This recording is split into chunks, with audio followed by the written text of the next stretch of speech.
আমি এখন উজলাবো বাজার থেকে লাখপুরের দিকে যাব। আর এই লাখপুর গ্রামের যতটুকু পারি আংশিক সৌন্দর্যটুকু আমি আপনাদের সাথে শেয়ার করব। আর দেখেন কতটুকু সুন্দর, দেখতে থাকুন, খুবই ভালো লাগবে। আর এখানে আসলেই হচ্ছে সবচেয়ে ভালো লাগার যে জিনিসটা চোখে পড়ে এটা হচ্ছে বড় বড় লটকনের বাগান। এই যে আমরা দেখতে পাচ্ছি রাস্তার দুনো পাশে হচ্ছে লটকনের বাগান।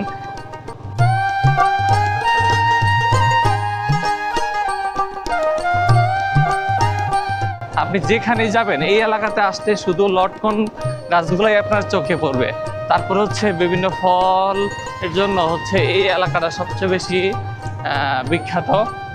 বিভিন্ন ধরনের ফলগুলা এখানে পাওয়া যায়। এই যে দেখেন এই রাস্তার সৌন্দর্যটুকু, আর এই বিশেষ করে এই আকাশটা দেখেন কত সুন্দর, কত ভালো লাগার মতো একটা জায়গা।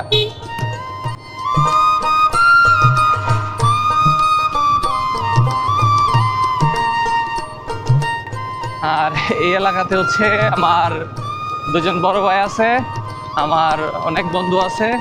তারা যদি কেউ এই ভিডিওটা দেখে তাহলে একটা কমেন্ট করে জানাবেন। আর লটকন তো এখনো পাকা শুরু হয় নাই, লটকন পাকা শুরু হইলেই তখন আপনাদেরকে কল দিয়ে আসবো, কারণ এখন আপনাদেরকে কল দিলে না পাইবো হচ্ছে আম, না কাঁঠাল, না লটকন, কিছুই পাবো না। তো লটকনের দেশে এসে যদি খালি মুখে যেতে হয় তাহলে তো হয় না, তাই আপনাদেরকে না জানেই চলে আসলাম। আর আপনারা দেখতে থাকুন।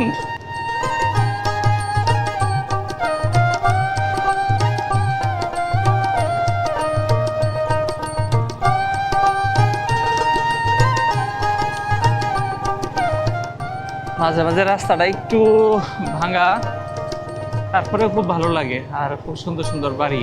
একসময় এই এলাকাতে সবচেয়ে বেশি মানে প্রত্যেকটা বাড়িতে হচ্ছে মাটির ঘর ছিল। আর এখন এই মাটির ঘরগুলো আসলে তেমন একটা দেখা যায় না, এখন হচ্ছে ইট পাথরে মানে গড়া বড় বড় বিল্ডিং হয়ে গেছে।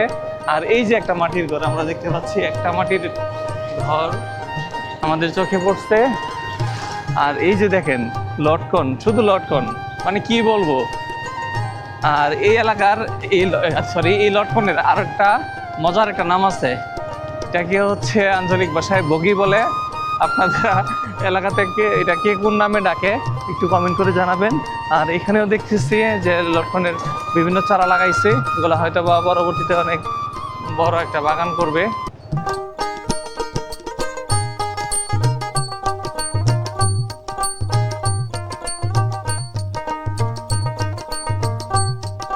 আমরা এখন যে বাজারটাতে আছি বাজারের নাম জানি না।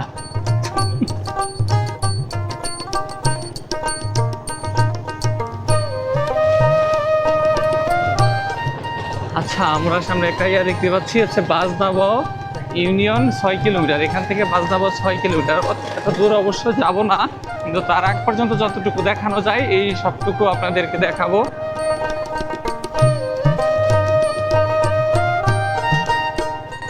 রাস্তাটা যদি ভাঙা না হইতো তাহলে অনেকটা ভালো লাগতো। এই যে দেখেন লটকন বাগান।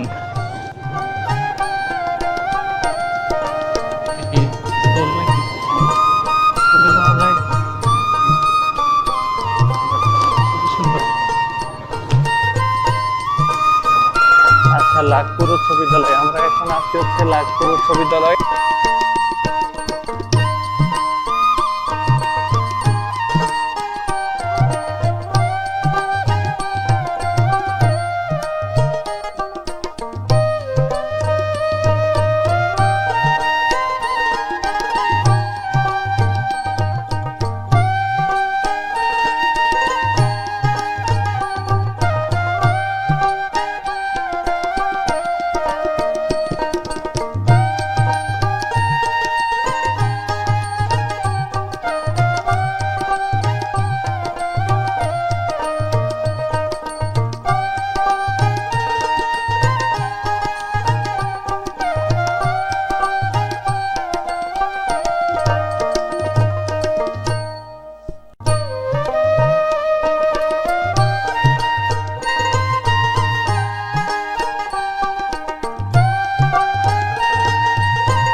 আর আমরা এখন লাখপুর গ্রামের চৌরাস্তায় চলে আসছি দেখতে দেখতে।